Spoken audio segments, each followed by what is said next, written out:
ஆப்பம் நல்லா சாஃப்டாக வரக்கு எப்படி செய்யலான்னு பார்க்கலாமா? அதுக்கு 1 கப் பச்சரிசி எடுத்துக்கோங்க, 1 கப் இட்லி அரிசி, 1/4 கப் கம்மியாக உளுந்து எடுத்துக்கோங்க, 2 ஸ்பூன் வெந்தயம் எடுத்துக்கோங்க. இதெல்லாம் எல்லாத்தையும் சேர்த்து கழிஞ்சு ஊற வச்சு எடுத்துக்கோங்க.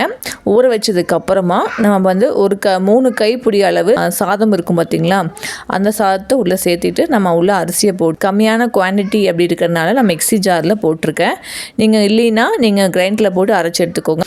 ஃபஸ்ட்டு சாதத்தை போட்டு அரைச்சிட்டு அதுக்கப்புறம் அரிசி போட்டு அரைச்சிக்கோங்க. நல்லா நைஸாக ஃபஸ்ட்டு அரைச்சிக்கோங்க. அரைக்கும் போதே மாவுக்கு தேவையான உப்பு, அது கூட 2 ஸ்பூன் சர்க்கரை சேர்த்திக்கோங்க. நல்லா மாவு அரைச்சி எடுத்துட்டுங்க. நல்லா கை விட்டு கிளறி விட்டுக்கோங்க. கிளறினதுக்கப்புறம் ஒரு 4 மணி நேரம், ஒரு 5 மணி நேரத்துக்குள்ளே நல்லா புளிக்க வச்சு எடுத்துக்கோங்க.